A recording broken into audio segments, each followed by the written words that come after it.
morning, welcome to another video from our 2025 summer European road trip. Today is probably the most anticipated day of the trip because we're heading to the amazing Europa Park for the first time. It's very exciting.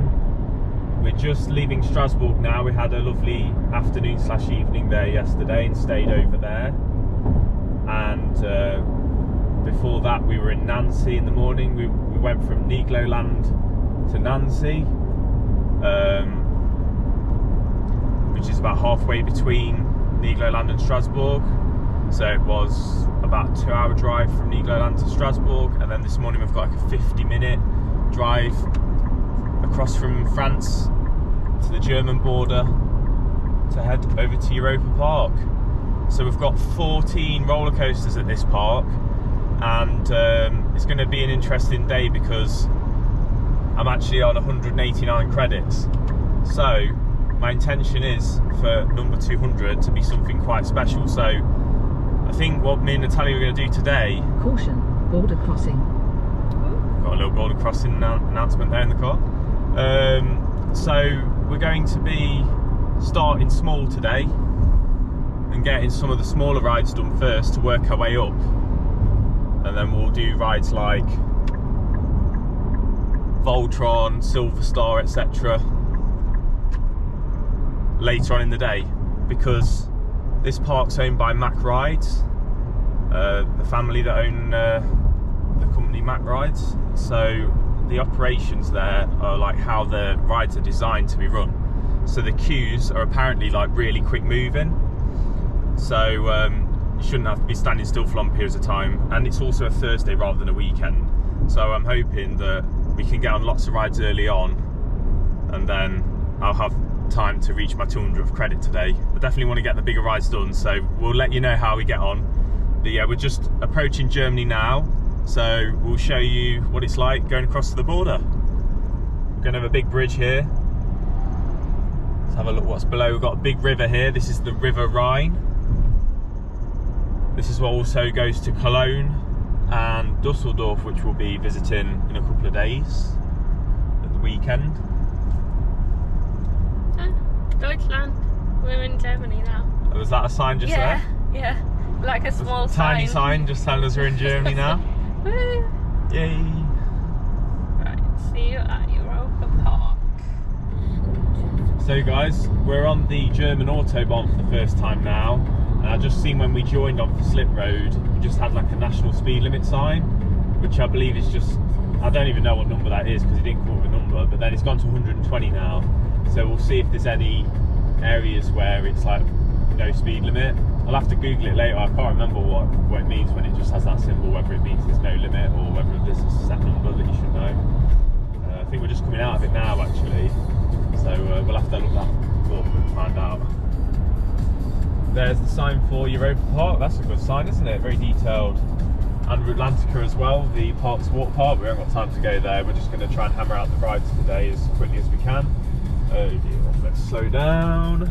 It's getting busy already. I think everyone's heading there.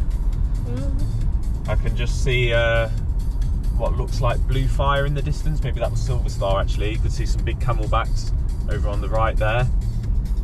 Hopefully we won't be too delayed getting into the car park. We want to get on the rides as soon as we can so we can get all 14 credits. It's saying that the opening time is until at least 6 PM today, so it may be 7 or something like that. So we'll have to just keep track of how many rides we're getting in an hour really. Really want to be doing 2 an hour, so we'll see. Check out that for a sign, eh, with the waterfalls. That's the water park entrance there, I think. Or the sign for it anyway. Atlantica. Inside that building there by the looks of it. There's a hotel behind it, I think. We're just following the park's coach that you can get to the park. This looks like the dedicated road for the resort. It's a huge park this. It's going to be absolutely epic. That looks like blue fire in the background.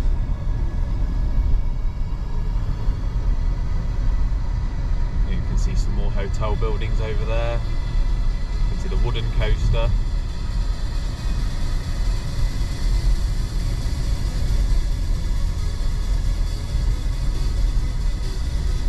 "50 years of Europa Park" there on the advert sign.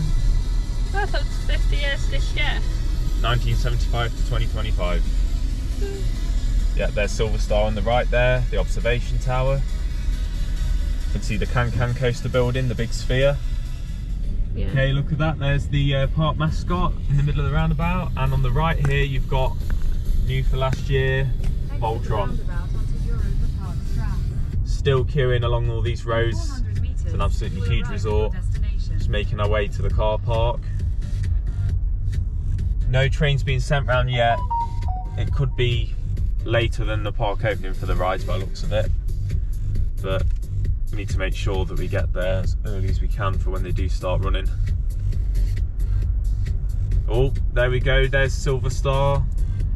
Just cresting the camelback there through the trees. Car park entrance with the two mascots, the mice on, with birthday cake, 50th anniversary. We're flowing a bit more now, just heading underneath Silverstar into the car park. Absolutely huge car park here. We've already scanned our number plate, so we should be able to get in quite quickly. Paid our €10 in advance. There's the train just going over the top of us there, on its return journey to the station. It's going down. You can hear the screens. Not being overall. Call it that.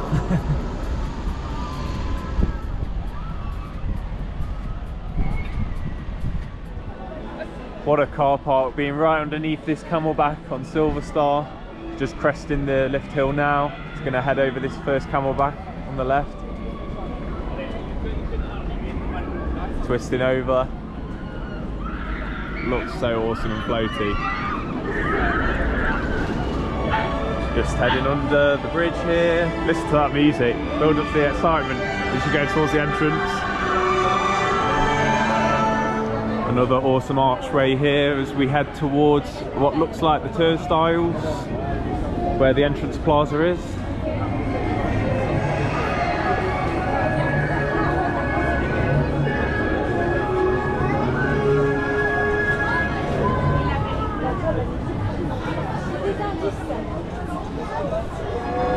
Nice photo opportunity there, and the flags.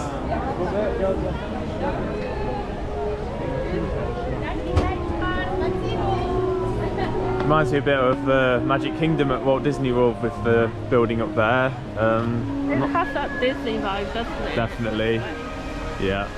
It looks a bit like when it was 50 years of Magic Kingdom in 2021. They had lots of 50s everywhere. You got ride wait times on here, a map, open hours until at least 6 PM. Got some fountains behind here with the 50 in the middle. And then this is where the turnstiles are. There are actually some really good toilet facilities in the car park, but then you've got some more here on the left of the entrance. And then here's the entrance. Head under the archways here.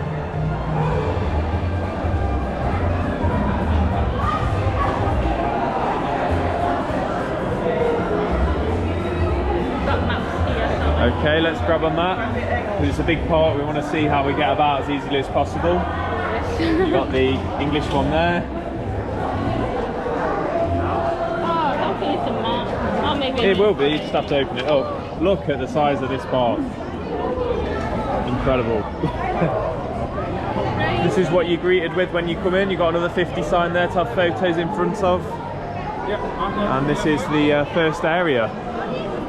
On the left here, we've got the Voltron.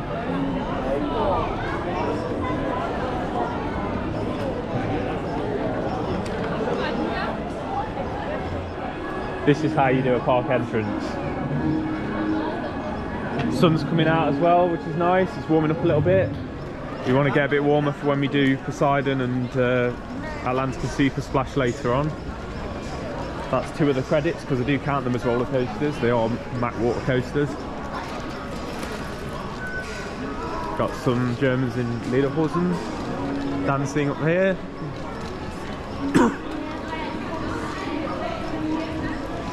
Some nice 50 plants as well. They've really made an effort for the anniversary, haven't they? Oh yeah. A part like this, they would have to.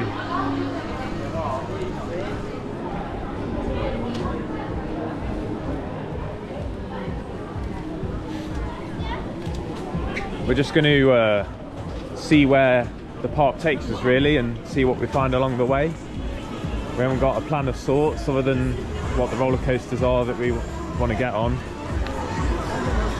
Got to get credit 190 first. You got a little stand here for people to have photos with one of the mascots.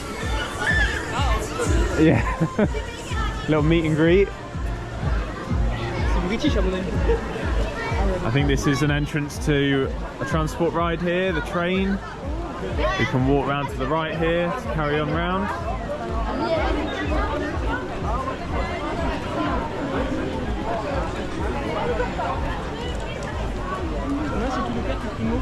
That looks like Ireland there. You've got all different European countries in this park, so... Not Poland though. Not Poland, unfortunately. We'll see where we end up in first though.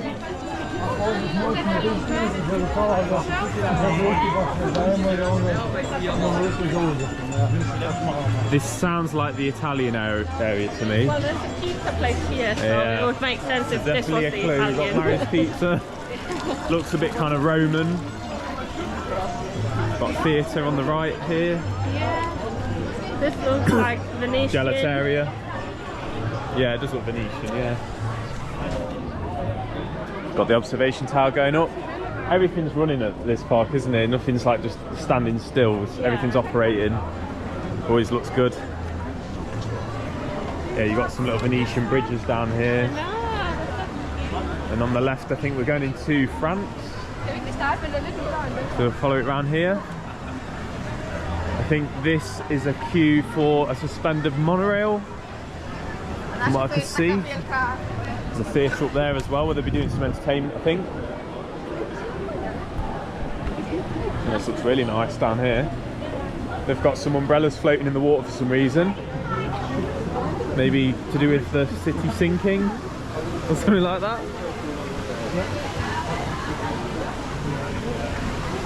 There's the show, not the show building, but the outer shell of the CanCan coaster in the French area that we're just heading around to now. We could probably get on that first, maybe, if it's the closest one to us.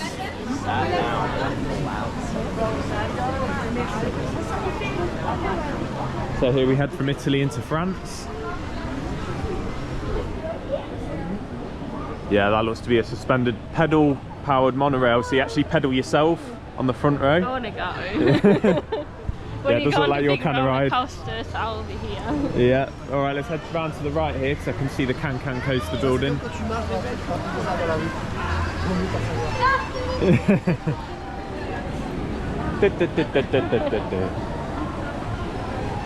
Some more nice ponds and fountains. Got the French music on. We've just come from France, so... We have just come from France into Germany, so we feel like we're back in France. Yes. I wonder if you can get Boeuf Bourguignon in here. That would be nice, wouldn't it? Oh my god, that would be amazing. Be a bit classy, wouldn't it? This is like a burger restaurant by the looks of this. Let's have a quick look. Pizza. It's not very French, is it, if they're doing pizza? It's kind of Italian, to be honest. Yeah. You've got a place where you can eat on top of the water on like a themed boat there. Really nice. Maybe we should have lunch here.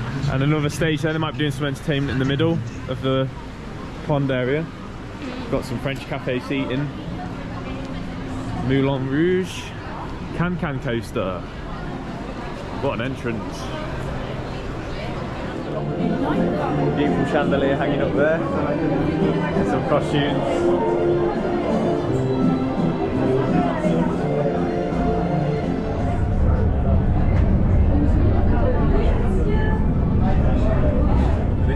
piece of artwork here. This black and white roller coaster. So cool.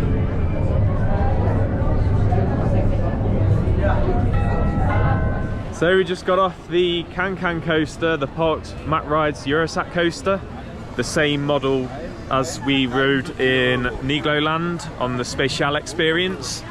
And I have to say the theming was even better on that one, of course. The station was brilliant, had like a artificial tree in there and lots of different detailed bits of theming.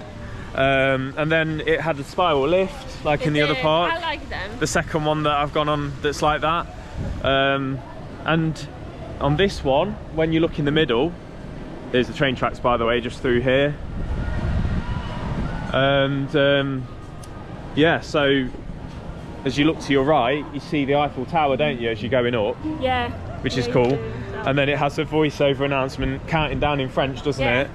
And then you start going down a few different twists and turns, gradually making your way down. Not as crazy as the Spatial experience, was it? Nowhere near as rough. This one, yeah. Much more comfortable ride. Yeah. Not getting thrown about, and you can actually see where you're going, which is we prefer that. I really enjoyed this. Yeah, it was a good family coaster, I'd say. You can bring kids on and they won't get too scared. They've got those boats that we didn't get on Nigloland, so I can go on them later. Yeah, Natalia might be able to get on these later. Little cruise around the gardens. Just making our way north through the park because we've seen on the map that there's another small roller coaster around here. Hopefully. I can just see it going around in the distance behind there. Okay, hopefully the kids will be quick. Behind this tractor ride that's just over the stream that's flowing through the middle here. And it's in the island area by the looks of it. So let's make our way across this bridge into Ireland. So here we head into Ireland. It's much quieter in here, so hopefully that means shorter queues. Because in that last ride we managed to get into the single rider queue, it actually took half the time it was advertised for. The original queue was on 40 minutes. Then we've actually queued up. And then I spotted the single rider queue and we were just like, oh, let's go into the single rider. And it took us 20 minutes to get on. Yeah, so it's about 10:15 now, 10:20. Yeah, 10:15. It's a boat ride there. Some massive playground slides here. Check the size of these are. Absolutely huge. Guinness factory. And a Guinness factory. We actually went to the real one We did. in Dublin many years ago. So here's what I think is the smallest coaster in the park. I think it's got a top height of 9 feet. It said on our CDV, or 10 feet, 9.8 feet, something like that. This is the Bar Express, and it's got a sheep theme to it. And the train itself is an actual train. Very short queue here. I think it's just straight from here into the station. I think this is definitely the area for the smaller kids. Like, yeah, this is definitely a kids area, isn't it? Which is nice. It's good to have variety like that in the park, definitely.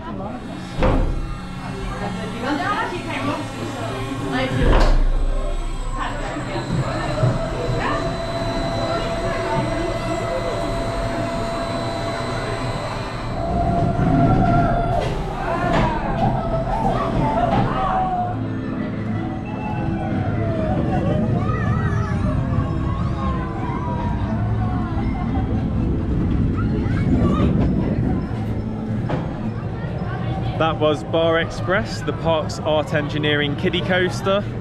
Just goes above us there. We just come out of the tunnel with the rockwork, and there was some nice bit of theming on that. Some sheep playing the banjo and some bird boxes, and it takes your photo as well, doesn't it? It does. So we got a little photo. Didn't even realise though, so I'm just looking away from the camera. But yeah, that's a really cool little coaster for kids, and you get 3 laps. Tiny little drop and turn on it, so it could be like one of the first coasters that you could take a kid on when they're like 3 years old or something like that. Yeah, I think it's a bit slow when you're an adult, even for me. Yeah, I reckon it was like 10 mile an hour tops probably. Here's a closer look at the old McDonald tractor fun ride, where you get to drive a tractor around all the gardens. We've also got this little mild twister ride here that's themed to dragons. Little play area for taking kids on, and the bigger slides just behind it there in the castle, the Limerick Castle. I think we'll just make our way through this kids area just to show it to you before we make our way to another area of the park. Okay, so England's through here, it says on the signs. We've got a little mini rowing boat ride where you get your own little paddle as well. I wish they were a bit bigger so I could go on it. You want to paddle down the little stream? How cute! And they've got a little pull up by yourself drop tower ride there. I think it's a drop tower anyway. I don't think it drops you. Anything like that. No, it's where you do it yourself. The tower tow. Ready? Let's see if. Hey. Oh my god, it's so slow. Yeah. It's all right if you're a little kid, isn't it? Yeah. It'd be funny if it went really fast and you just went whoa. It's quite a fast flowing river, isn't it, through the middle of the park here, as we go across the bridge from Ireland into England. Let's see what this area's like.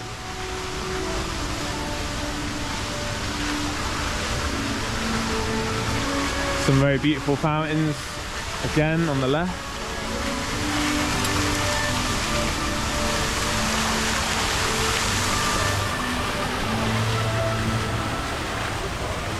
This looks better than England. Yeah, this, guys, if you're not from England, this isn't what it's like in England. It looks more. You got Queen Victoria up there, who's not amused, with a couple of angry-looking dogs, by the looks of that, each side of her, I think. Maybe they're supposed to be lions. Yeah, maybe the 3 lions. Yeah, this is cool, isn't it? You got the London taxis here on the little turntables inside this little garage. Yeah, really cool theming.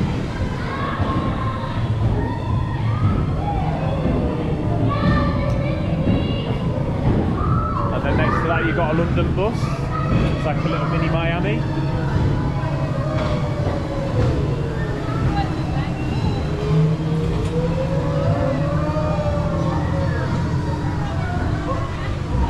You've got a London telephone box here. You've got one of the Buckingham Palace guards, or the Tower London guards, whatever they are. And the train runs along here to the right as well. You've got a laser maze in there. I don't know if that's like Laser Quest. That'd take a while, wouldn't it? If that was, I don't think it is. You've got an arcade through here, like what you would get at the British seaside.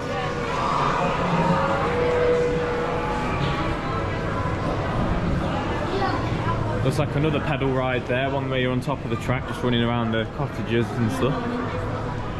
Got some cakes and donuts, cookies, pick and mix on the left, popcorn, ice cream.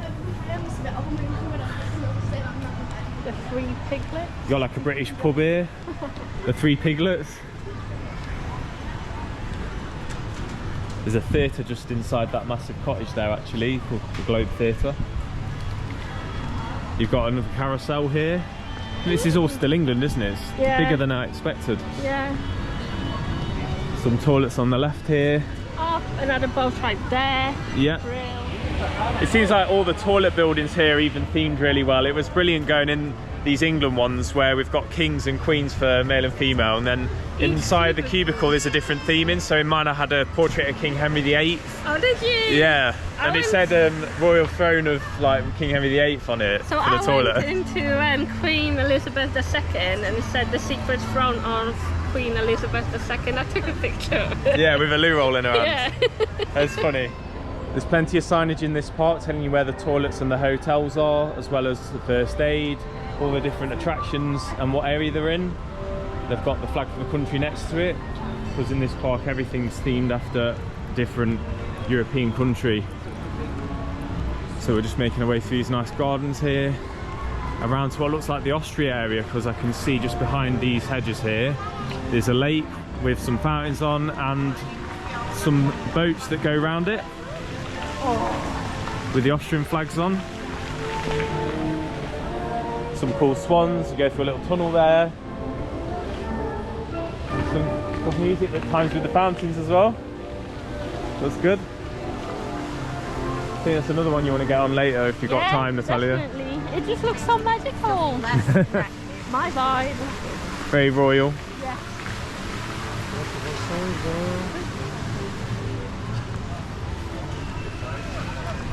This feels like the middle of the park, maybe.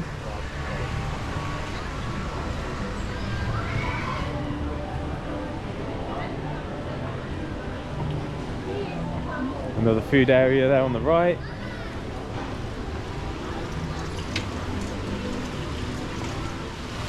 It's a huge restaurant here. This is the Sea House restaurant in the Austria area.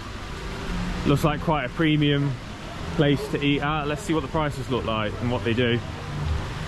So they do some plates here. You can get like a schnitzel for $14.20. That's not ridiculous, is it? No. It's probably good quality as well, with like French fries, cranberries and lemon, cordon bleu, fish with chips, basically with tartar sauce, chicken poulet, $13.50. If you want, we could go there for lunch if you feel like it. It's not crazy prices. I mean, you'd be paying more than that at Alton Towers for some crappy, cheap chicken and chips, wouldn't you? Like a little takeaway. Yeah. So it looks like a proper restaurant in there, so it seems like a good option if we've got time. Here you've got a little log flume, I think, the wild water train or whatever. What's it called? Wildwasserbahn or something? Wildwasserbahn? Big queue for it. It's not a priority for us. There's a lot of roller coasters here, so we're looking out for the roller coasters. Cool to check this area out there. There's the Austrian themed toilets. A very nice log cabin.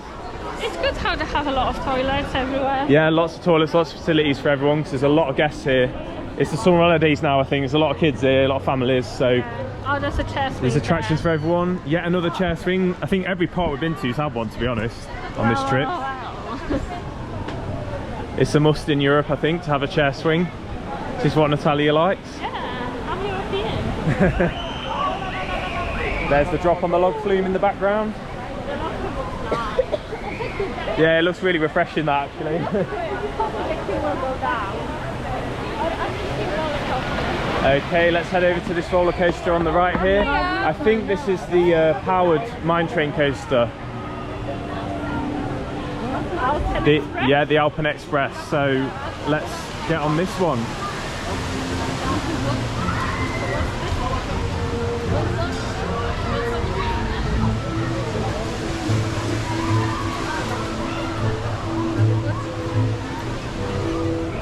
This is the station building for Alpen Express, where you queue inside as well. It's absolutely beautiful. Some good umbrellas here for shade as well if it's a really hot sunny day.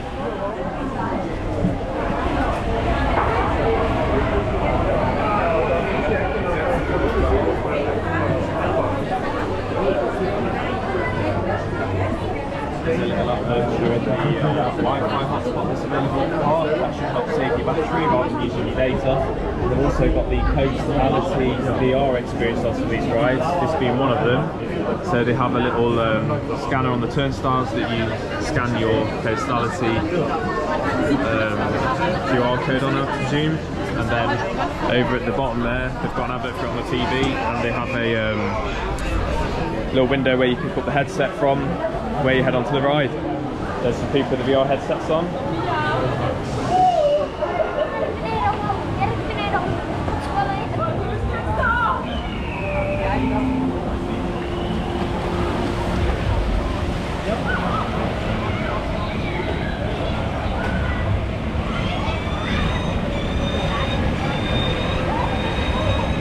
That was coaster number 3 of the day, Alpen Express, the park's powered coaster.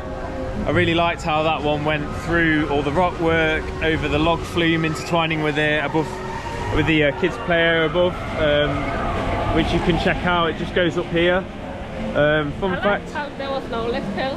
Yeah, Natalia likes how there's no high lift hill on this. So you just do a few helixes and winding around basically, and you do 2 laps on there. So it's like the gift shop in here. It's a bit of a dead end by the looks of it. Just show you a little bit. Oh, I think you can walk through here. This is cool. I was just going to say, actually, fun fact about this place is where the mine train went. That used to be indoors, and it actually, well, not so fun, but it actually was on fire and burnt down a couple of years ago, I think. So they've redone it as like an outdoor area with lots of rock work, and I think they did it over like one winter or something. So it's like really quick renovation, and they've done a brilliant job with all the play area above. It's a nice area, isn't it? It's like a little cave that you go through after the gift shop, and you come out the other side. And we go up the steps here, and I think we'll get some views of the log flume going across, and there's some water guns you can shoot onto the boats as well. There's a bit more of the play area up there.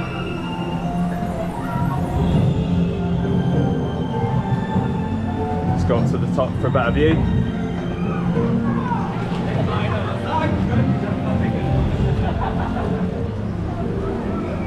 Some walkways from the play area up top.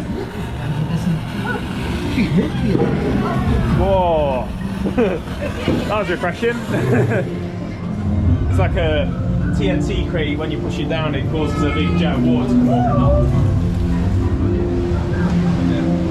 Just got the log through going through inside here. There's some awesome lava rock theming and the walls as well.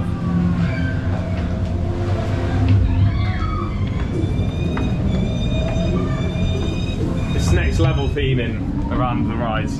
It's like an adventure just trying to get out the exit, I think we've turned right towards all this. I think if you'd have gone left you wouldn't be around here, but it's cool to see it. That's the bottom of one of the slides you can get from higher up. And there's the park's monorail going past in the background through the trees there.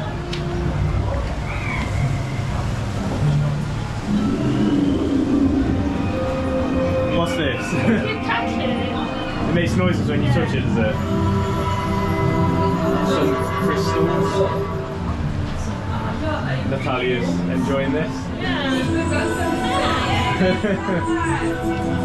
Alright, how do we get out? Let's carry on through here. Got a glass floor here with the log flume below. There's another one of the slides that ends up down here. I don't think that's the one we saw earlier, so there's probably two of them. There's a rope one up there that you can climb up.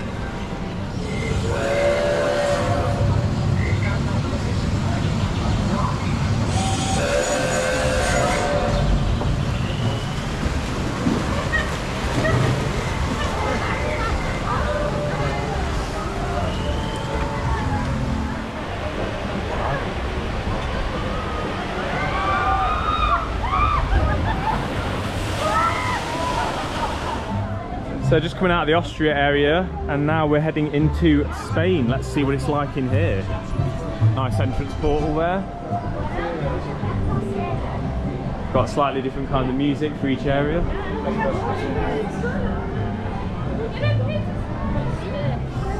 I think this is another station for the park's train. So each station's themed to the area it's in. Little photo opportunity there. Some Spaniards riding horses.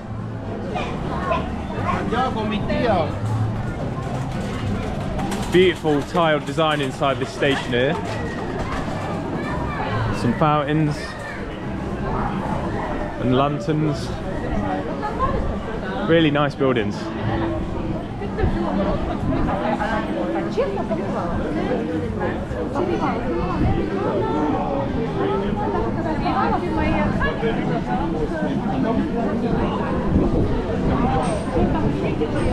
Looks like we've got another kids play area inside this part here on the left.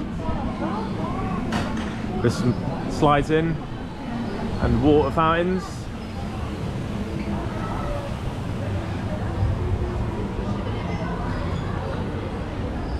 It's an arcade in there. Some nice seating. For the cafe on the left. There's also a restaurant inside here, some sort of Spanish restaurant. Let's see what they've got here. Oh, thank you. Nachos. You get like burgers, nachos, chili con carne, steak, loads of different stuff. Yeah. All the prices aren't too high really either. No. Like they're no more than 20 euros for a park of this calibre. It's pretty good. Here's an paella. Oh, I can't see one. Oh man. That would be nice, wouldn't it, if we get a paella in a theme park? I don't know if that's the thing. I don't think we remember seeing that in Portaventura. We had some sort of chicken breast there, I remember before. I remember that was nice though. I remember food there was good. Mexican bar and lounge.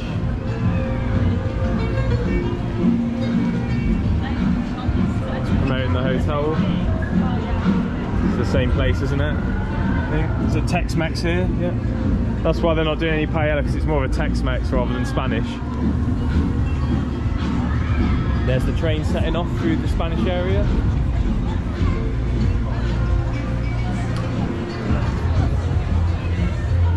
Just over here, this looks like a buffet restaurant by the looks of it, maybe? I'm not sure. Maybe not.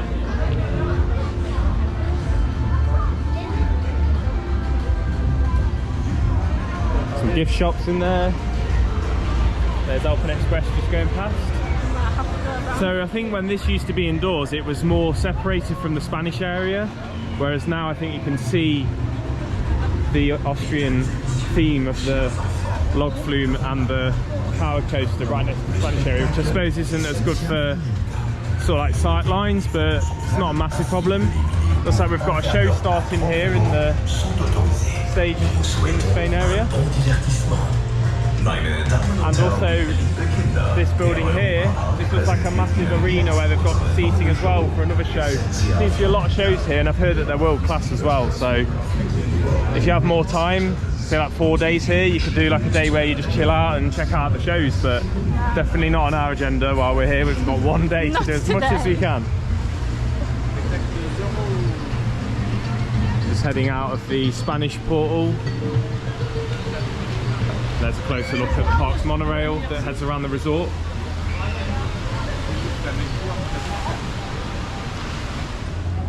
So Natalia's feeling a bit peckish, so we're just going to head over to this little snack hut in the Portuguese section, and they've got a menu here of all the drinks. You can see as well that they've got another page for the food, which it switches round to. They do things like potato wedges with guacamole and like a baguette thing. Watermelons, I think, or is it strawberries? I can't see from They do some fruit salads inside the plastic cups there as well, and there's a few different baguettes that you can get for $8.90. The wedge guacamole is $6.90. So it's pretty reasonable prices everywhere, I'd say. So from Casa Atlantica, we've got a bottle of water, some watermelon, which looks good. Something refreshing. I think the food is good here as well. Yeah, it's proper, like Phantasialand. Yeah. Look at these wedges, these look delicious with a pot of guacamole. $6.90, not ridiculous really. All of this was $16. 16 for, yeah, it's theme park price, but it looks good quality. At least it's not really bad quality and a lot of money like some parks. Yeah. So that was about 16 euros for watermelon, some wedges with guacamole and a water. Really nice wedges. £14. Yeah, just on about £14, so kind of theme park prices, but at least it was good quality wedges and the guacamole was nice. The watermelon's got a really nice flavour as well, hasn't it? It's not like flavourless. So I think it's quite expensive though. That actual pot of watermelon's like £6 something, British money, wasn't it? No, it was €5 something. Oh, right. I think it's more expensive in England. Okay. I can just see behind us, look at this by the way, this is a lovely seating area, nice and chilled out just to eat and chill out if you need a bit of time to chill out away from everything. They've actually got the show running in the middle of Atlantica Super Splash here, where they've got people jumping off diving boards into this tank of water in the middle of the ride, doing flips and somersaults into the water. They're also climbing up this pole here, scaffolding. Right, I jump that.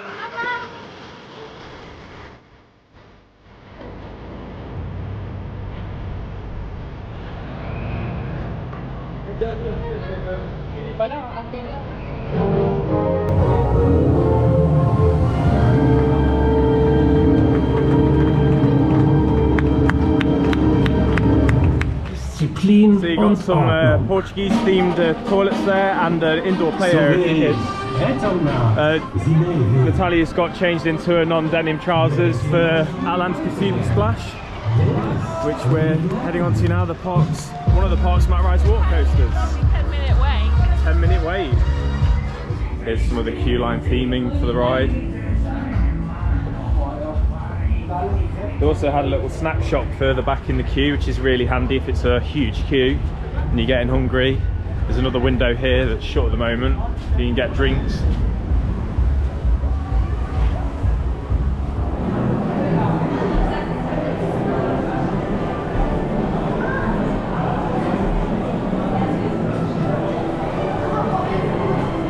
What an epic station.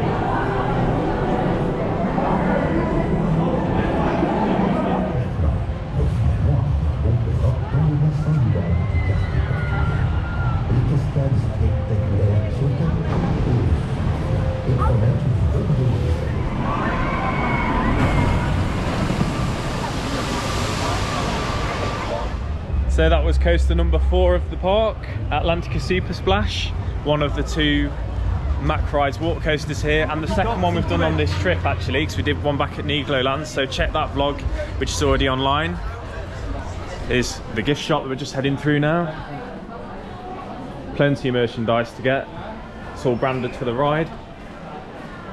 Anyway, that was a really nice sprinkle on that, not too wet. I think the one at Nigloland was much wetter. Yeah, it was bigger really splash wet. on it. This one was fine.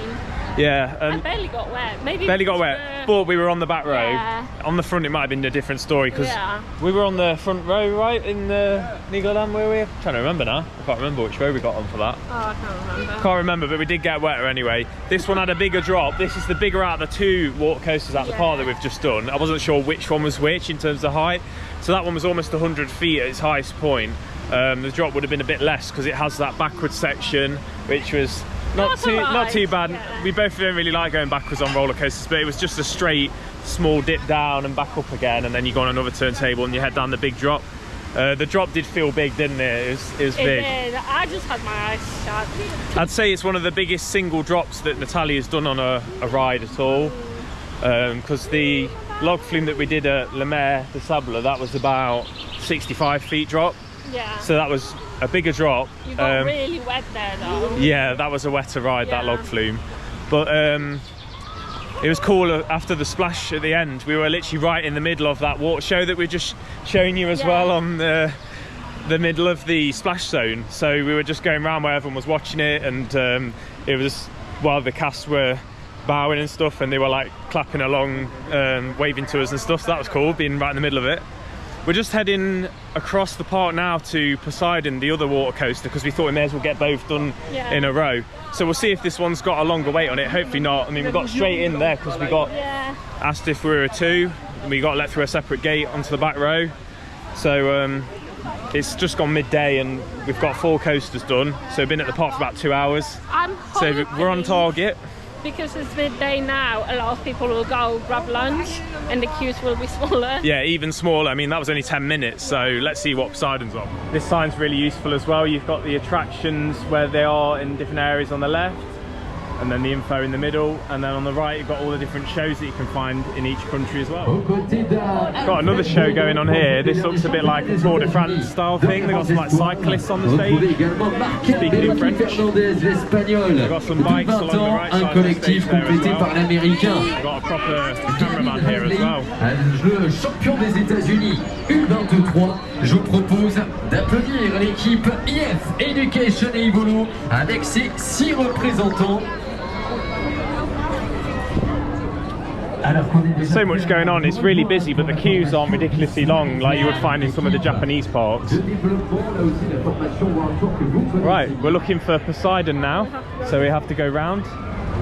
We missed this earlier, but in the England area they've also got this Silverstone racing car ride, and it's actually near where we live. We live near to Silverstone, so that's pretty cool. Really enjoyed going on racing cars like this in Nigloland. We're just trying to find our way round to the Greece area now because they've currently got the biking show on and they're not letting people across there because it's where the cyclists go. So we're just trying to find a way to get to it by looking at this huge map. Around the corner in England we've got the Coca-Cola Sports Bar, which I think is themed to Premier League football by the looks of it. There's some artwork on the wall in there showing teams celebrating. And we've got Pegasus there, which is the family coaster inside the Greece area as well, so we can get on that as well. We've got to wait for the train to go past.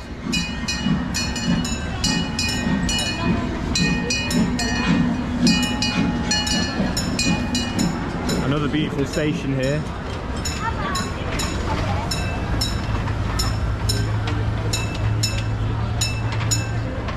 I'm not actually sure if that is a station because you can just walk through it and there's no queue there. I think it's just made to look like a train station with some balconies at the top. And you've got a lint store in here, all the different types of Lindor. We went in one of those in Poland, didn't we, in a shopping centre? In Warsaw. In Warsaw, we got a few different flavours of Lindor from that we've not had before. Okay, I think we've got to head to our left down here by the looks of it to get to Greece. So let's go through this tunnel here.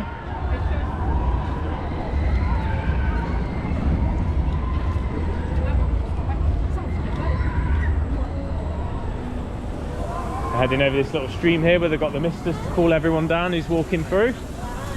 Oh, that's refreshing. Yeah, it's definitely looking like Greece now. I've got the Greek flags up there and some nice buildings. They look just like the station to Pegasus Express that was at Park Asterix, which was our second part from this trip. You can find it on the Europe 2025 road trip playlist.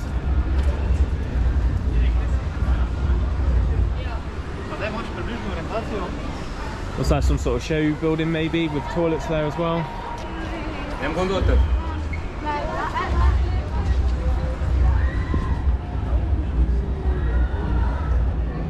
So they've got waffles on a stick just here. Something different, isn't it? We've not had that before. And you've got the Tavern of Mykonos up there, where it looks like you can get the nice Greek food. Some different sweets in there, game shows. There's an actual arch that says Mykonos on it here, and it's where both Poseidon and Pegasus are, it says on that sign. Here's an advert for the food you can get at the Mykonos Tavern. It looks really good, doesn't it? They've got like the grilled, is that souvlaki and gyros? I would go for this. And the nice salad as well. There's some Greek salad. Yeah. Let's come here. That looks really nice, doesn't it? Let's head up here then into Mykonos. We've actually been to Mykonos last year, so it does feel a little bit like it, doesn't it? They have this kind of flooring around the town, really narrow walkways between the buildings. If you've not been to Mykonos, go. Yeah, if you've not been to Mykonos, we definitely recommend it. Although it can be on the steep side if you go during the peak season, so maybe during May is the best time. It's a lot cheaper during May. Okay, let's check out Poseidon here. It's a bit smaller, as you can see. Decent sized splash though. It's got the same airtime hill as well through the water. I think they have two in this part for capacity reasons, to be honest, so it's good how the other one was on 10 minutes. Let's find the entrance for this one. So here's the sign telling us that both Poseidon and Pegasus are around this way. One of them being the Mack Rides family coaster, and the other being the other Mack Rides water coaster at the park. So here's the entrance archway for Poseidon. It's a much longer layout than the Atlantica Super Splash, as you can see. You go up the first lift hill here, turn around to the left, then go down a banked left drop, around here into a first splash, and then up another lift hill up there, down to the second splash that we just showed you.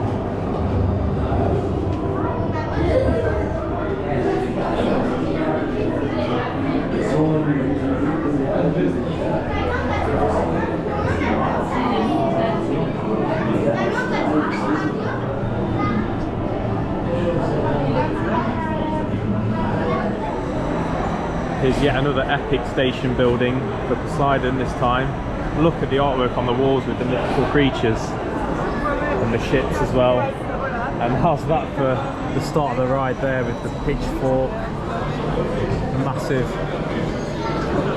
shield that you go through with the face on it.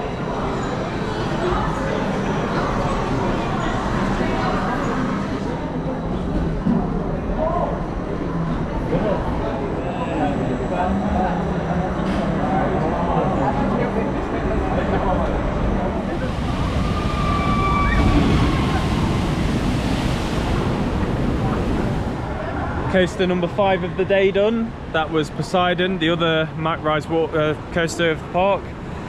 Much better layout on that one, I prefer. Yeah, it was a bit more janky though. Yeah, I'd say only on the first corner at the top of the first lift. After that, it just has a little bit of a jank as you're going round. But yeah, I really enjoyed that first splash where you do both the left and the right bank. It's a bit like Journey to Atlantis at SeaWorld. And you have a bit of a light sprinkle on that, a bit like on Atlantica Super Splash. But then during the second drop that we showed you first, you get a bit wetter on that one. We were on like row 3 from like second from back, so it didn't get too wet at all really, just a bit of a sprinkle. Don't take your hats on though, because the person in front of us had a hat on and it flew away. I managed to catch it. Yeah, that was lucky. We managed to catch it when it flew off behind him. And it didn't fall off out of the ride. We caught it and gave it back during the middle of the ride. There's also a one of the animatronics at the start shoots out water from its mouth, I think it was. And if you're sat on the right side of the boat, you get quite wet from that. It's pretty cold water that it shoots out at you. It got Natalia quite a bit. Thankfully I was on the left, so I didn't get it as much. But it did get the bag that I was holding with this GoPro in it, and it's not exactly waterproof, so we're a bit worried about how wet it got. We've also got my phone in there, so thankfully things are working as normal. Anyway, we're heading back up where we were before, because back around here is the entrance to the family coaster Pegasus. So just to the left of the Poseidon entrance, you've got the Pegasus entrance. It's also a bit of a trek. You have to go outside of the main area where all of the buildings are in Greece for both of these rides. They're a bit out of the way. You have to go around the paths a little bit. Here's the entrance here for Pegasus. Got a little advert here with the park mascots for the Grand Prix of Europe.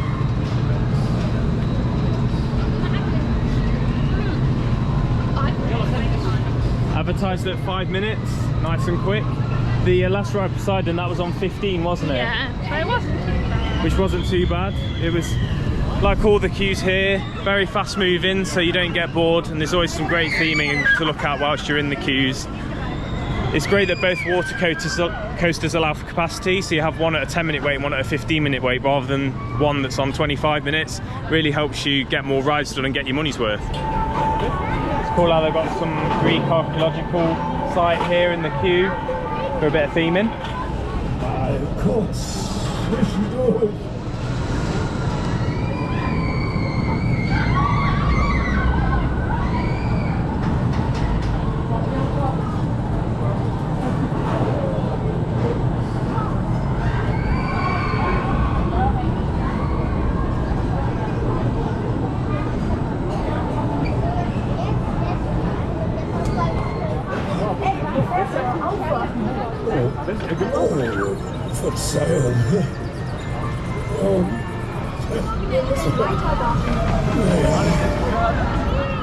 That was Pegasus, the park's Mack Rides Young Star coaster. That was a really nice sort of family ride for if you've got kids who are maybe around 8 or 9 with you. I think it was just the right size. It's got a bit of a thrill element to it because it's only like 42 or so feet tall, but the first drop after the initial little dip and turn is actually quite steep. So we ended up getting on the back row and we got whipped over that, which was a lot of fun, down into where it takes your photo straight away. You go down through a little building and you go up through some quite steep banking on a bank turn, back down, and then you go for a little right to left switch over a hill where you bank both right and left, and then round a few helixes and turns that are quite steeply banked, and you get quite a lot of G-force actually for a family coaster. So I think it's a good ride for if your kids are wanting to try something a little bit more thrilling from the usual like little junior coasters. Yeah, it was good. Natalia enjoyed it as well. It was nice and smooth, not rough or janky at all. And the Zero car, that looked beautiful as well. There's like a horse on the front with like some sort of knight with armour and a shield on. So it's only a 5-minute wait time, so you can literally go on it. Yeah, if you wanted to. That's the thing about this park. They've run 2 trains on there at the moment, even though it's only on a 5-minute wait. And I don't really know many parks that would do that, because they could just put 1 train on and make it a 10-minute wait. But instead, they've got 2 trains running, only a 5-minute wait. So we've got number 6 there. Yeah, done, that was number 6. Number 6 done really quickly. It's probably, was it just after 1? 1:15 now. 1:15 now. I think we're going to head next door to the Wild Mouse next to get in number 7. Yeah. Just crossing this little stream here on the bridge, out of Greece into Switzerland. There's the Wild Mouse that we'll be getting on next. Let's just have a little look around the area, see what else there is.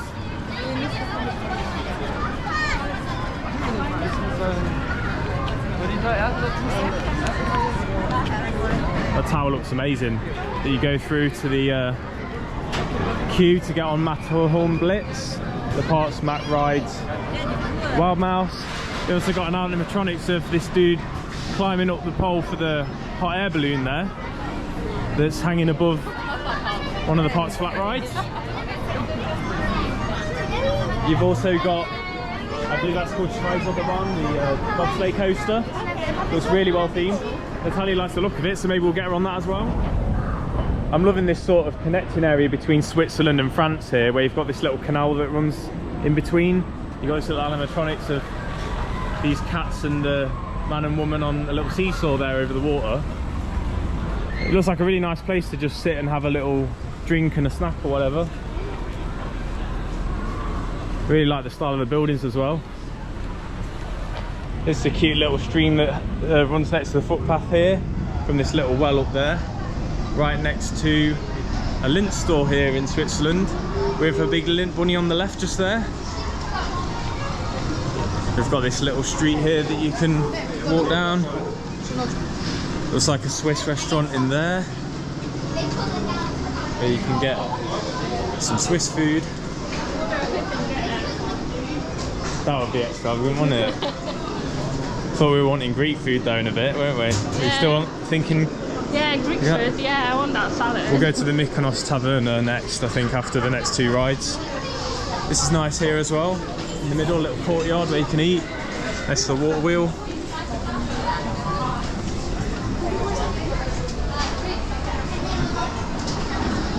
And then out through here, you're back into the main area.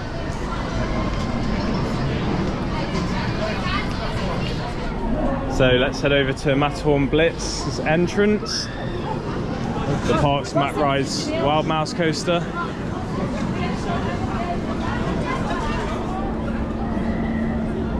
More awesome looking chateaus here, where you head into the queue.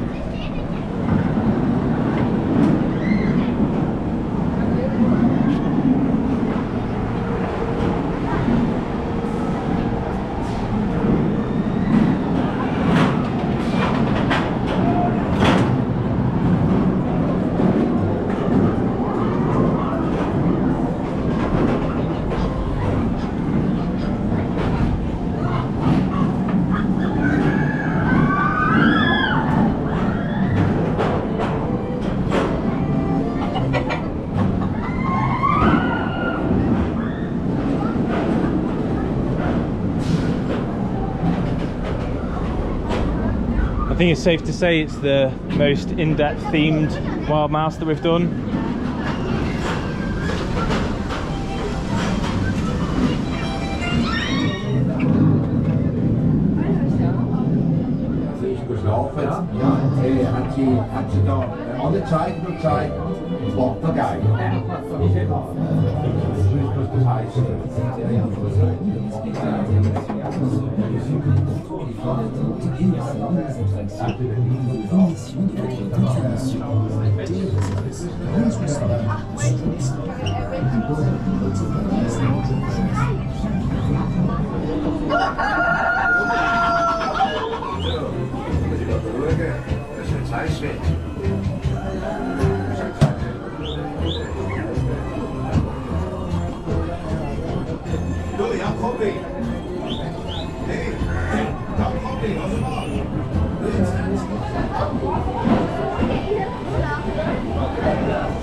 So that was coaster number 7, Matterhorn Blitz, the park's Matt Ride's Wild Mouse. We should have known really, with this being Europa Park, it wasn't your typical Wild Mouse like the ones we've done so far on the trip that have been all the same layout. And also this one's so well themed, it really adds to the experience. The whole queue line, as you've just seen, it's got loads of animatronics in it as you go through this traditional Swiss cottage with lots of different people in there in different rooms, one sleeping in a bed, some blokes standing around in a living room, a woman peeling potatoes in the kitchen, some animals out in the barn like a donkey or horse or whatever, and some hens, stuff like that, and loads of detail. And the actual ride itself, the lift, we were not expecting that. It's totally different to all the other wild mouse we've done. It actually takes you up vertically and it kind of sways like you're being suspended in a cage. And it goes up 2 cars at a time as well. There's the car in front of you going at the same time, and they get let go first, and then you wait with a view out on the Schweizerbobbahn in front of you and the observation tower on your left. And then you go around a corner and you're at the top. And the first thing you do is go down a really big drop, which is pretty much from the top to the bottom of the ride. And then you go through a few different barns and shelters, sort of near misses. And the corners are just the right speed as well. You get a lot of laterals. The bar's a bit uncomfortable in the middle. My left leg was getting a bit smashed up against it when we did the right turns. But still really enjoyed that. The brakes were a bit sharp as well, like they usually are. Yeah, which is not the best, but a lot of fun. Good wild mouse. Yeah, it was a good wild mouse. Right, we're going to get some food now back in Greece. I think we're going to go to that Mykonos tavern and get something nice.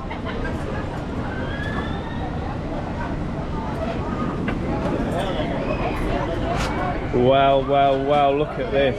This is what we've got from the Mykonos taverna.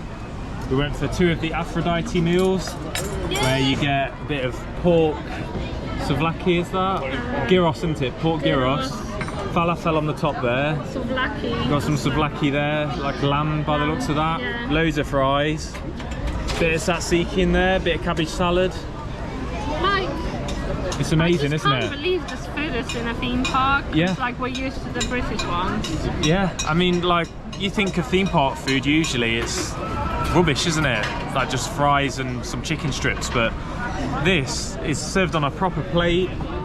You get proper, like, metal knife and forks, and yeah, it's just amazing quality, isn't it? Like, we'll let you know how it tastes, but it looks amazing.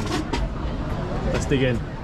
Well, that was the best food that we've ever had at a theme park, hands down, I would say. Honestly. It cost So us, good. what was it each? It was like 42 euros for both, right? Yeah. So what's that, about 20 quid each, or less than 20, something like Yeah, that? it costs us 37.48 in pounds. There you go. I would say that they've actually put a few too many chips on the plate. It's just such good value for money, isn't it? You get so much. These chips here, I'd say there's about half of them left from what I started. There's just absolute mounted of them with the tzatziki and this. It's like a bit of a spicy tomato dip, I'd say. Yeah. Just with it. It was alright. It wasn't anything to talk about that dip. The tomato No, I quite liked it. There's some like shredded cabbage on there, like cabbage salad. Yeah. And like the meat tasted really nice. I really liked the gyros. That was nice. Yeah. But then also the souvlaki, the kofta, I think it was lamb kofta. That was really nice. Yeah. And then the falafel was good as well. Yeah. I'm absolutely stuffed. I can't eat anymore. I'm gonna have to leave that. But wow. We can't go on the big ride now. We'll have to see what we're gonna do next now. So we're heading back into Switzerland after that lovely lunch. We're very satisfied now, Honestly. and we're gonna get in the queue for the Mack Rides Bobsleigh, which is just going out the station up here. Schweizerbobbahn. Let's find the entrance. And here goes the car now, out of the station. It's a long train.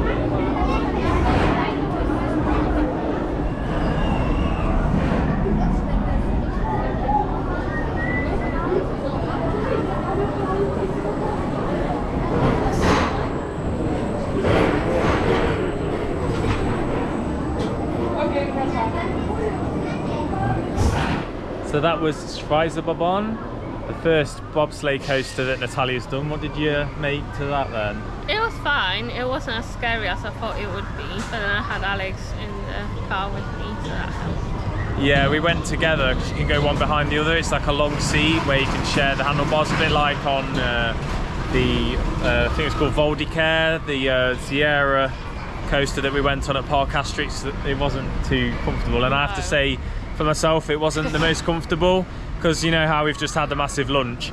my belly's quite full, and the metal handlebars, when they came all the way down, were like right up against my abs. I'm not even a big person either, so I don't know how the people deal with that. I think they just take one per car each instead. Like it's not us tight. Maybe. But Natalia's glad I went on with her because she said she might have been a bit scared if she was on her own. But it wasn't the biggest one that I've done. It was a different kind of layout. It had a nice straight drop on there near the start, and it had quite a fast section towards the end as well. Some good left to right banking and helixes. It's a lot of fun. It was nowhere near as tall as the one in Park Asterix that I did. That was about 100 feet tall. This is about 62, I think, something like that. But yeah, I'd say it's a good themed ride, like everything here, and it has its place. It's kind of like a family attraction, something that Natalia can go on as well. There's actually a lot at this park for people who aren't into white knuckle thrill rides. Yeah. You've managed to do, is that like our eighth roller coaster? And we've got one more that we can do, which we're going to head to now. It's sort of like an indoor suspended coaster by Matt Rides that sort of twists around and shows you down different show scenes, and then you go outside and do a bit of a roller coaster section as well. So we'll find that now. It's called Arthur, so we'll see what land it's in. I can't remember which country it's in. We'll have to probably have a look at the map. Okay, so we just found a sign that's showing Arthur this way, so let's head down here. You can see you've got some little interactive pathways for kids to walk through where there's fountains that shoot up. There's so much for everyone to do here. It just feels like it's a never-ending park. We just keep discovering more areas, even though we've been around loads of it already. It's where the train ride goes, past Ireland into England. Yeah, Natalia's just been saying that she'd have to stick to the rides like this after we've separated after this ride, because there's just not enough time. There's not enough time to do the shows. There's a lot of shows here that are apparently really good, but I think you'd need a different day to chill out and do stuff like that. I've seen the shows in Park Asterix, so... Yeah. I'd want to see what the rides are like, because they look really amazing. Yeah, I'd prioritise rides over shows personally, but it depends on what you prefer, really. This is an area of the park we've not been through yet. No. I'm not entirely sure what it is. It might be the one that Arthur is in, because it does look like that kind of vibe. It might be based off some sort of cartoon that we don't know. If you know, let us know in the comments though. Yeah, let us know if you know of this theme. It looks kind of a bit like a fantasy garden gnome kind of theme in a forest. It's really nice though, isn't it? Like, all the lights dangling there for little kids to go on. Again, it's like a very young kids area. Yeah, another kids area. There's plenty of them here. Here's the sign for Arthur. Just have to go across the train track to get over to it. There's lots of places to eat and buy merch here as well. Half an hour wait for it. We've got to get it done though. It's our last coaster together. Let's get it done and then we'll go our separate ways. It looks cool. Yeah, there's a good theme to it. I think it's very popular. It might be a very popular cartoon or something in Germany, maybe. Maybe. Yeah, I don't think that many kids. Well, there are a few. There's a lot of adults going on it for some reason. Have they got a single rider queue? That would be good. Oh, that would be good, wouldn't it? Yes. We'll make sure to check, because that would help. Yeah. Here it goes.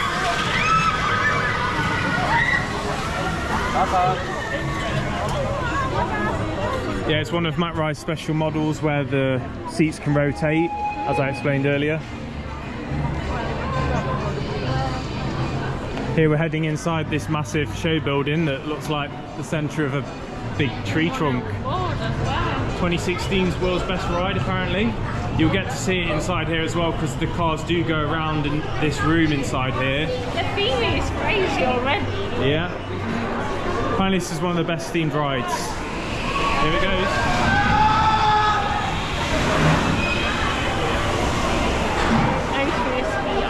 Okay. You've got somewhere you can eat in here as well. Some kids slides up the wall there. And here's the entrance.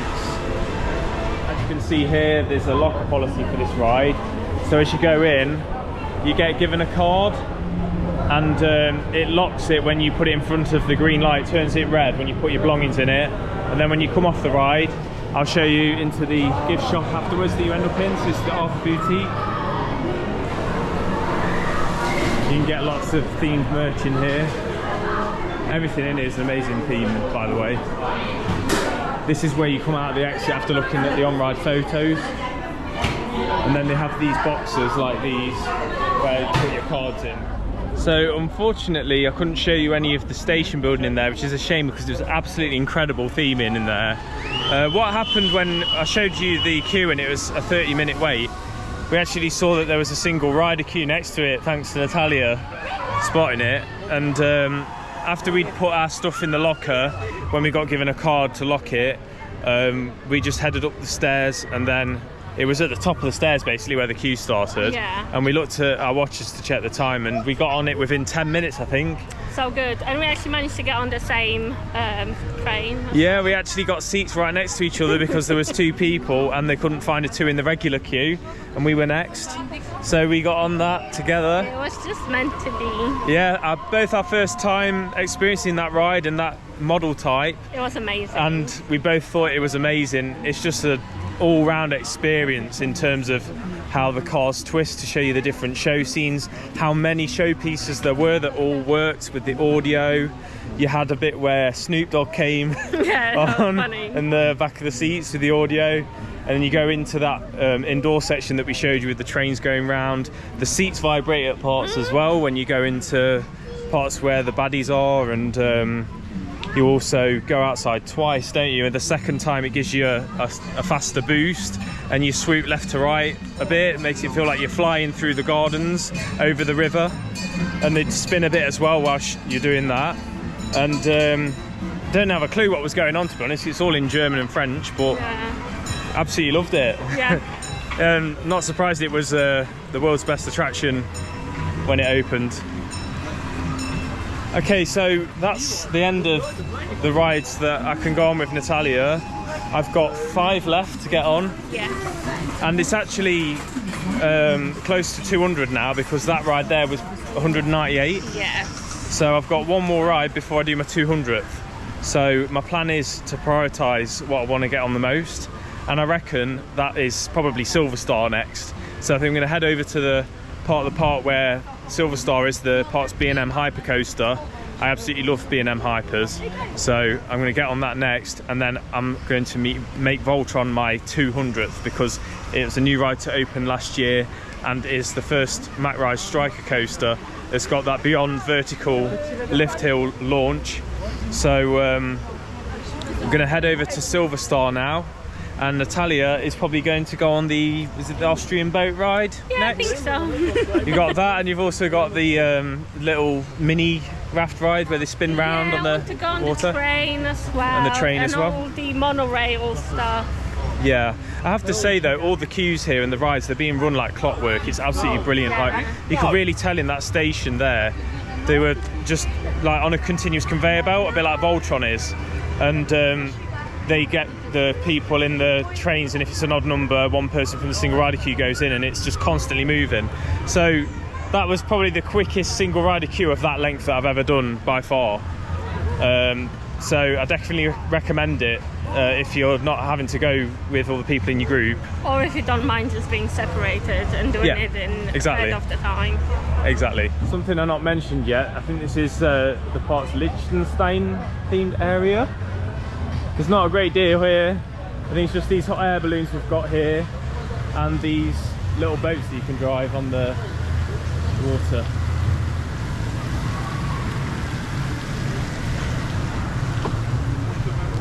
Right, we're heading round to France because Silverstar is to the right of the CanCan coaster. So we're back in France, where we started the day with our first ride on the CanCan coaster inside this huge golf ball building that looks just like the one from Epcot in Disney World. This time we'll go a bit further out of France down this way. It's very busy around here, around the exit of the CanCan coaster. You got an arcade in that building on the left there.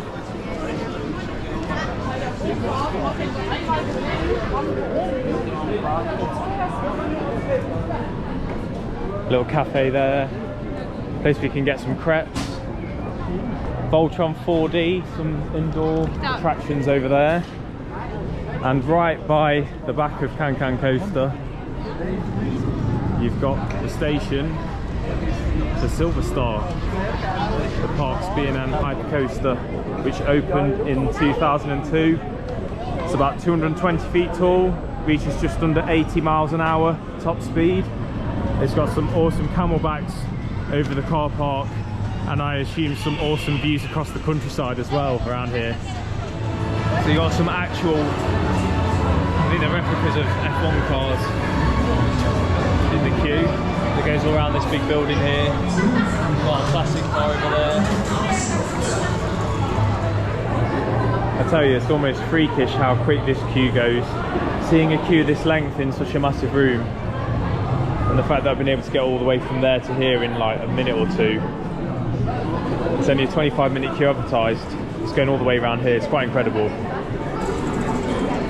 The queue just goes outside of that door there on the right and then comes back in on the left. And then the station's just through that door over there.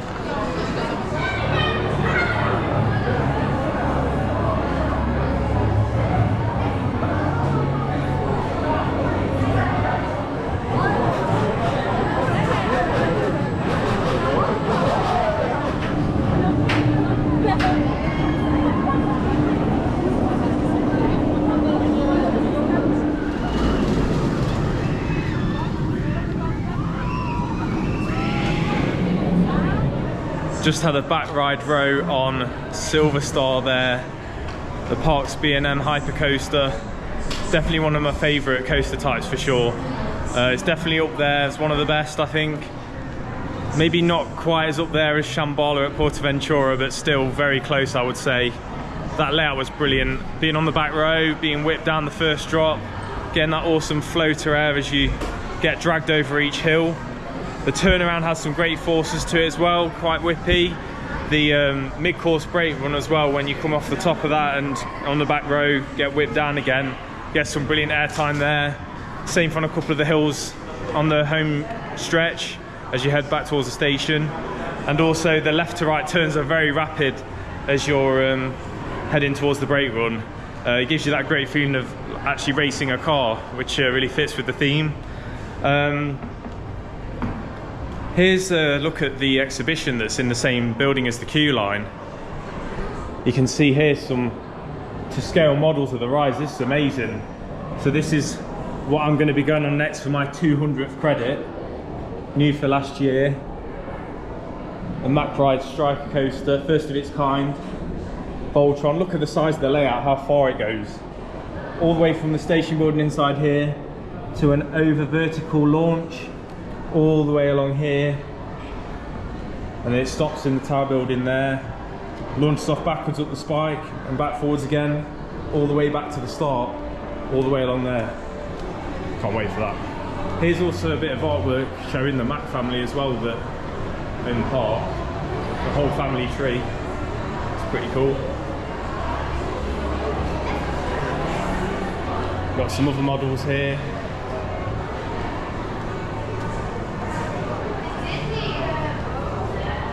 You've got different things about different years in the park's history. There's a piece of track on the trains from Bluefire. Here's the Wodan coaster. That'll be one of my next rides as well, with Bluefire going through the layout, as well as Atlantica Super Splash that we went on earlier. Let's check out the timeline as well. You've got the opening of all the different themed areas in the different years.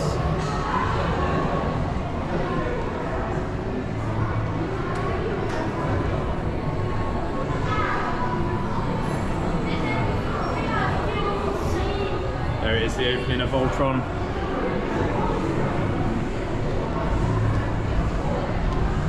If I head further around the corner here, got some other bits as well. Alright, we've just been on Silverstar, opened in 2002. Poseidon, the Mack Rides water coaster we went on earlier. Euromere, spinning coaster, goes around the towers, another spiral lift on that one.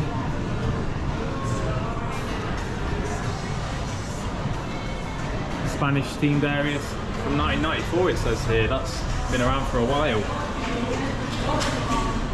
The log flume in 92, hopefully we can get on that later, we'll see if we've got time.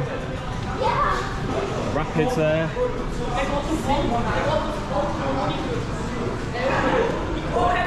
Bobsleigh coaster. Schweizer Bobbahn. Mine train. They're both from a log flume. And some really old stuff. The 70s. Okay, let's head out. So, as I mentioned earlier, that was my 199th credit. So, thought I'd save the 200th for something special. So let's head over to Voltron. So here we are heading out of the Greek area into Croatia, the newest built area. There's the awesome Beyond vertical loop launch on the left there.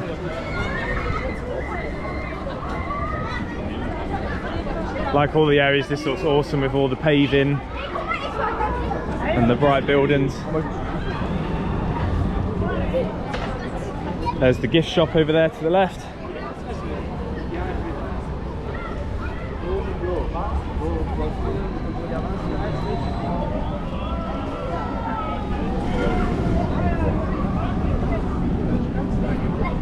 Got some ice cream stall on the right there. And some steps up to what I believe is a viewing platform where you can look out on this absolutely awesome looking ride. There it goes through the layout. That's towards the end of the ride there, that part. It's got some very tight turns and loops on it. Lots of positive Gs. There's some awesome ejector hills as well, so I've heard. Here's the awesome entrance. Currently on a 45-minute wait, but you know what I'm doing. Straight into the single rider line.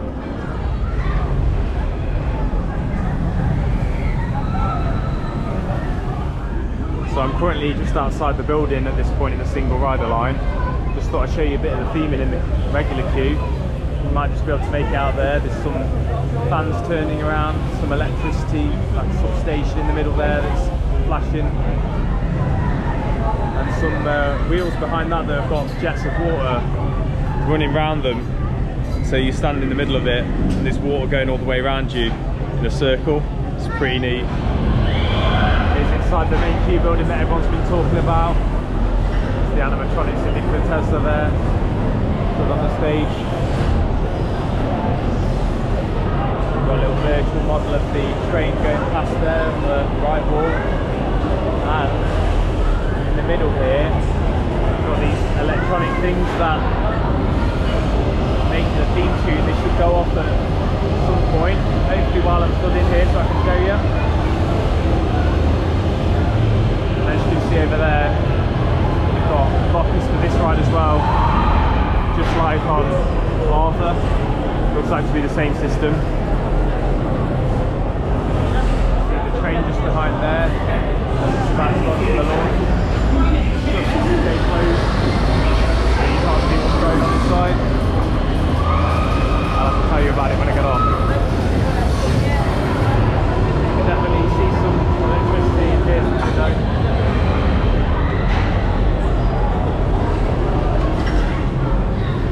Really builds up the excitement. Love it.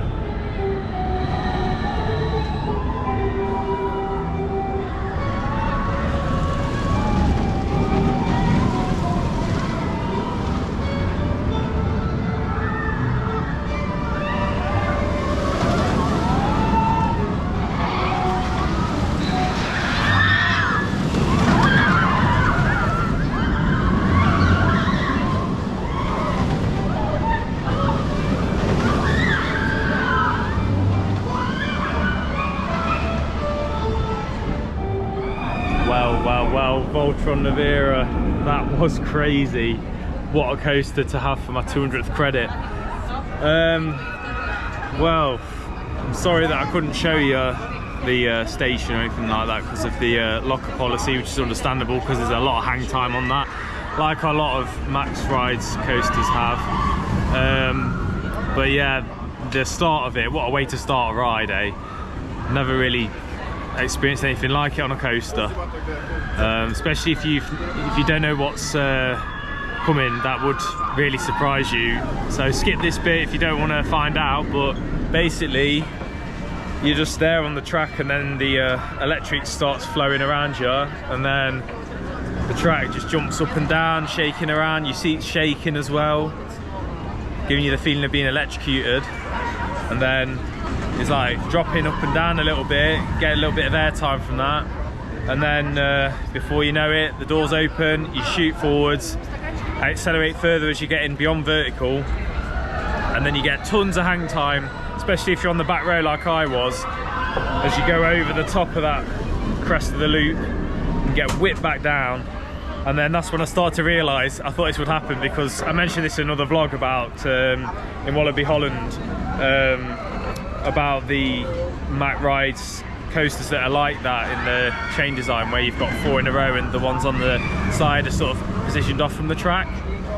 There was a lot of vibration in my seat because I was on my own. I was going to be on the end of a row where there was a 3, so I was on the left side of the back row, and yeah, I was just up and down, just getting my head shaken around the whole time, which made it all the more crazy. I've got a bit of a headache though. I had to have a bit of water after it to steady myself, which did kind of ruin the experience a bit. I've heard that some of the other spots on the trains are a lot smoother than that, which might have been the case if it was in a group. I could have gone in the middle seat, but still the experience was crazy. Such a long layout, it's hard to break it down really, but it's full of ejector airtime, whip, getting whipped over the top of hills, little bunny hills, through inversions, stalls, left to right, sideways airtime. You've got the turntable in the middle of the ride. You've got the reverse launch after the turntable, where you go back beyond vertical, a bit like on Mandrill Mayhem at Chessington. Back forwards again, even faster than the first time, over a really tight top hat. You've got a great corkscrew at the end that whips you through. The inversion before that you can see just behind me here, just behind that tree there, where you go down in like a banked spiral, down in the wall there.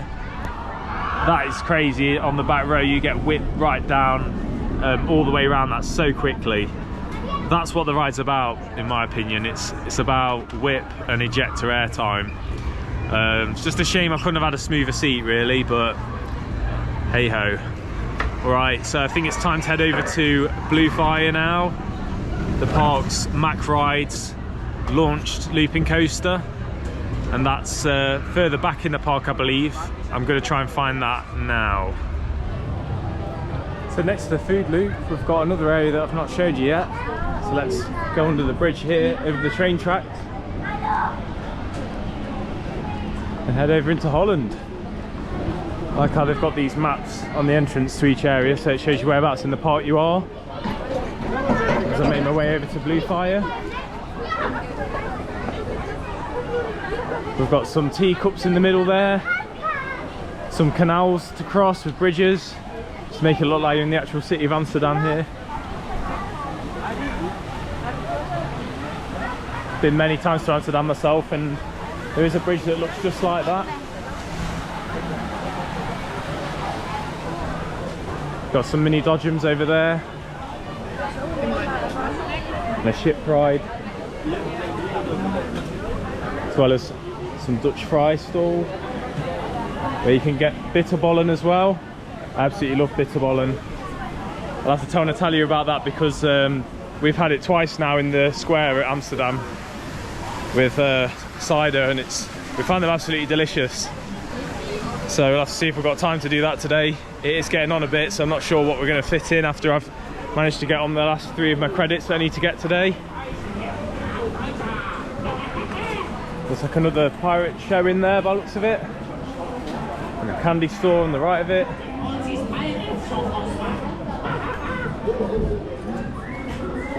Not sure what these are, some sort of dessert.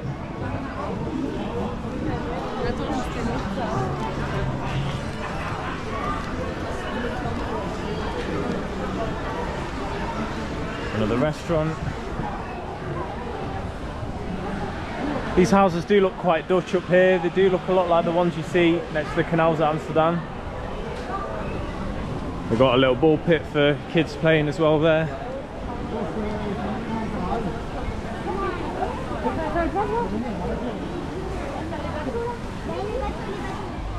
Here's another part of the park that I've not been to yet. This is Scandinavia over here, where they've got the river rapids just behind these trees on my left, and you can see all the Scandinavian looking houses here. They've also got a Jaws replica hanging there at the side of the building. So this area represents 4 different countries in Scandinavia. You've got, from left to right, Norway, Finland, Denmark and Sweden. Let me show you the rapids as it just goes past here.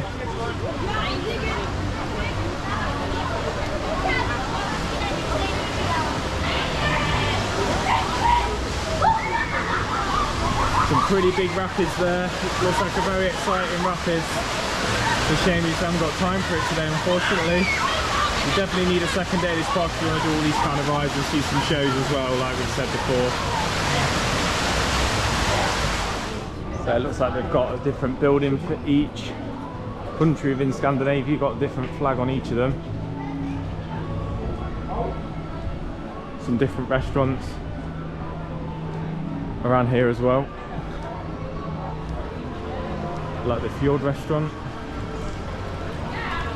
I've heard that's quite expensive. It does look it.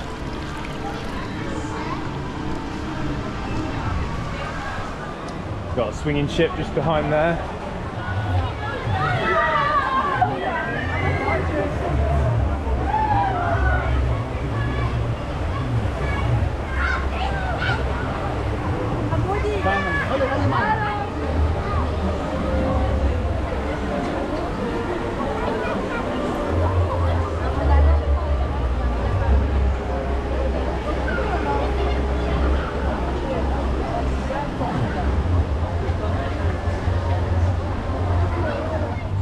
Got to make it across these bridges here.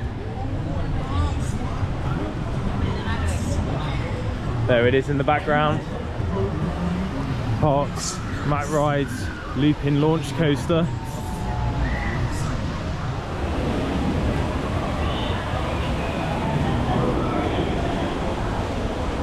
Okay, so I've just got myself to the single rider queue for Blue Fire Mega Coaster, and you can see there's like a VR experience going on over there. It's quite funny to watch. Hopefully this one won't be too long, because we've also got the wooden roller coaster which is next door. So hope we can get these 2 in pretty quickly after each other.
So I had about a 15-minute wait there in single rider queue to get on row 8 of Blue Fire. It's a roller coaster that I've basically ridden before in Australia, almost, because this was the original, built in 2009, and I've heard that this was the original coaster that put Mack on the map in terms of being world class in manufacturing roller coasters. And the difference between this and Steel Taipan in Dreamworld in Australia is that has a curved spike behind the station, so it does a swing launch, making it partially up this overbank turn you see here, it goes backwards through the launch track, up a curved spike and back down for an extra boost, a bit like Top Thrill 2 in terms of the way it launches at Cedar Point. And they also have a back seat that spins freely as well, which I've done, which was absolutely insane, because as you'll see in the Dreamworld vlog if you watch it, I mentioned how I was facing backwards when I went through the final inversion of the roller coaster, and all of the inversions have really nice sort of hang time and gentle sort of whip round them, but then when you get to this final inversion, which you can't really see, it's just behind this curved hill that goes through the vertical loop here, you get a lot of negative G's. It whips you right out of the seat because of the way it's profiled. So doing that spinning on steel taipan was just insane.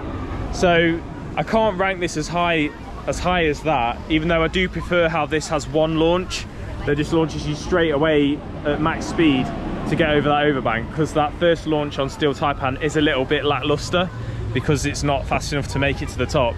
But mat rides aren't known for their launches anyway, as you'll know. It had a bit of a kick to it, but nothing anywhere near as snappy as, say, an Intamin launch. But yeah, I still really enjoyed it. It's great to get on there towards the back. I think it's the best towards the back, because you get absolutely thrown through that last inversion, which is my favourite part of the ride. Anyway, now's the time to get on the Park's wooden roller coaster, which is just behind Blue Fire here. So let's head over. All right, let's head into Nordland Saga. Love these cooling misters as you walk through the gates. It's a little extra extension in the Scandinavian themed area, I believe. What an awesome entrance.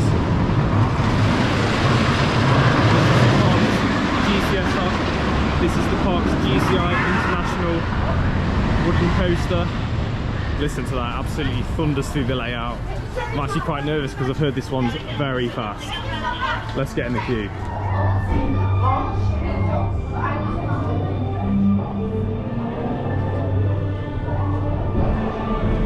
It's a very atmospheric queue line.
So I've just managed to get a front row ride on Wodan timber coaster there, next to another single rider on the front, and yeah, my god, that does rip through the layout.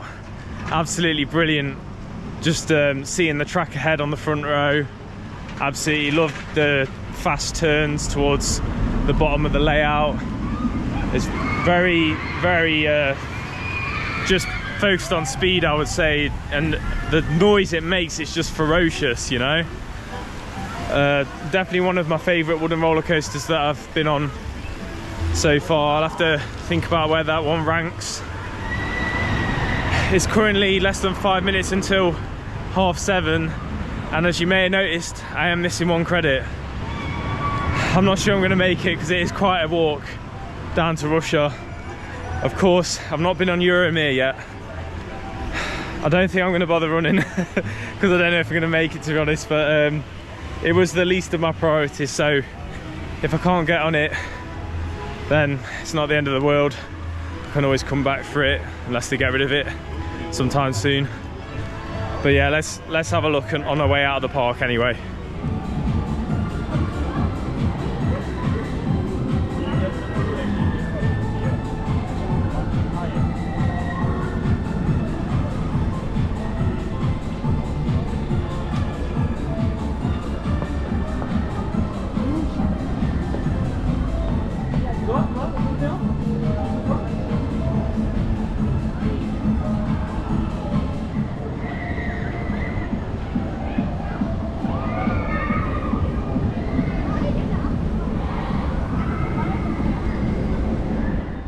So Natalia, the absolute darling here, managed to speak to one of the people who were going to close the queue, and she texted me to run down here because they would hold it for a couple of more minutes if I could get down here.